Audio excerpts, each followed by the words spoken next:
We're gonna do a little list of, give you some points as to why people keep losing at roulette.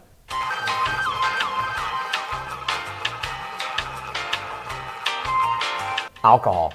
Big one. Drinking alcohol just predisposes you to making bad choices. You have less impulse control, obviously. People come into Casino Quest or the dealer school and they tell us these stories of what happened. And always at the end it's like, yeah, I was completely shit-faced.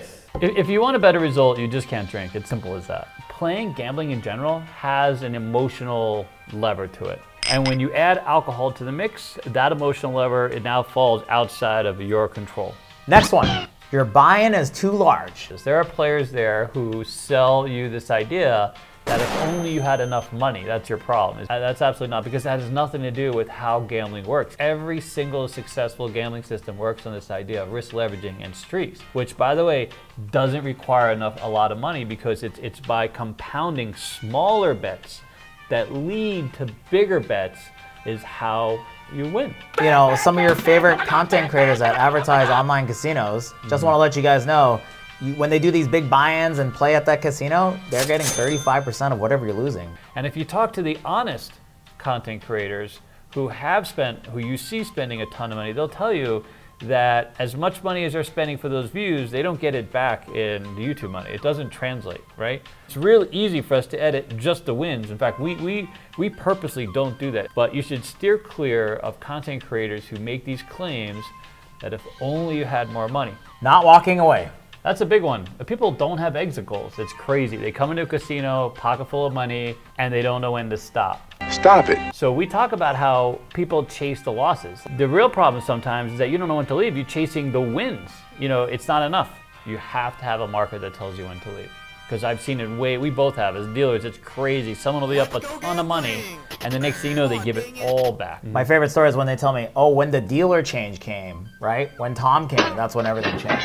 You know, whenever they say that, it's not Tom. It's because you're on the table for 3 hours and now the math's catching up. That's the casino's game. They want to keep you there as long as possible, which is a reason why they bring you alcohol. They have pretty girls on standby dealing, model dealers, right? You win on those periods of chaos, those streaks. Chaos. And you have to come with a plan to leave and to exit the casino. Sounds kind of weird, but when you're covering too many numbers on the roulette wheel. By the way, that gets repeated a lot. If you watch enough of our videos and strategies, you'll see that David, as the donker, ends up sometimes doing much better because I have fewer numbers to manage.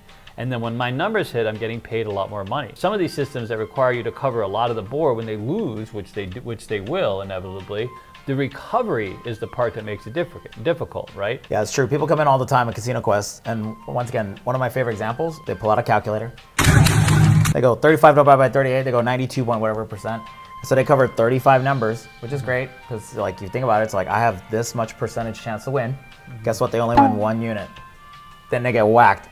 Then they need 35 hits to get their money back. And that happens all the time. And it's important to match a strategy to your, not just your budget, but to how you manage risk. So, you know, having a strategy that's realistic, that plays less numbers, that's easy to play, and really is that you can identify with. The video board. The trap of the video board, it's great. It lures people into this idea of, you know, oh my God, there's a red. Every fallacy you can have, that video board validates them instantly. You're like, oh, a red just hit, let me go black. Oh, an odd just hit, let me go. Or if you're someone that, oh, there's a red, it's gonna be another red. It goes 2s and 3s and 2s and 3s, whatever it is. It's there to feed into the fallacies. It means nothing. Every decision we make is meaningless. But remember, like whatever happened that previous spin doesn't affect the next spin, right? That's right. And it's like, yeah, eventually it's gonna even itself out, but over like hundreds of thousands of spins it will. It doesn't mean it's gonna even out that red. So it feeds into whatever your fallacy is. Like whatever your superstition is, you can look on the board and instantly find a pocket. Strategy is too complex. Alex is a great roulette player. He can manage a lot of bets simultaneously, but most people can't do that. I have to focus on simplicity. Now, there are lots of people that play very complex strategies. We should always play to our strengths. One of my favorite things is when we go through the roulette submission strategy. My favorite is when they do the Star Wars credits, and then I print it out, and it's like 12 pages of instructions. or it's like pick your own adventure. When they come in, it's like, well, if it lands on this, then you turn to page 12. You look, and this says you turn to page 3. You know, so I feel like some of those roulette systems too are too complex. And it sounds like it's good when you've been playing on your phone, but then in real life, it's not really like, it's as easy to set up. Gambler's fallacy. But I used to have a guy that would do troll dolls. He had a system where the troll dolls influenced how he would bet. And he would literally use the troll dolls and the little hairs to keep track of whatever the hell was going on. By the way, I am a very superstitious person when it comes to Keno. The numbers I pick, where I sit, how I put my stuff on the machine, it's just crazy. The casino runs out onto the floor to give me a buffet every time they say, David, welcome. They love that stuff. I am literally the low-hanging fruit. So my closing thought is, come with a plan. There's a lot of really bad information out there. There's a lot of good information out there. Don't think that you have to come with a ton of money. Gambling is about opportunity. It's not about the math. This game has no math that favors a player. There's nothing about this game or any bet that you can make that doesn't favor the casino. So now you have to pivot to how the money moves and how the chaos parts of it translates to win. And chaos comes from you being able to press, parlay, or take advantage of a streak. And those are the kinds of things you're looking for to win while gambling.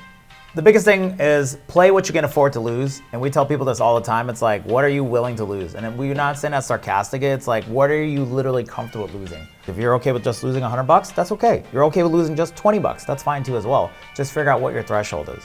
The other thing too is like, not even to plug our businesses, but you'd be surprised if you just spent $30, come to Casino Quest, practice for an hour. The other thing to do is talk to us. We know the minimums, we know what the rules are.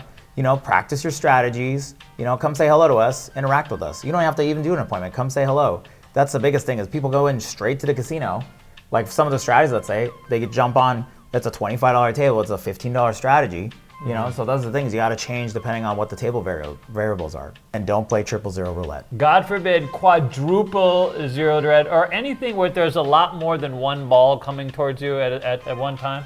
Let us know your guys' thoughts down below. Give us some of your stories. Thank you guys so much. More was in the corner. See you guys next time. Bye. And then off to Keno to unwind. Well, the truth is,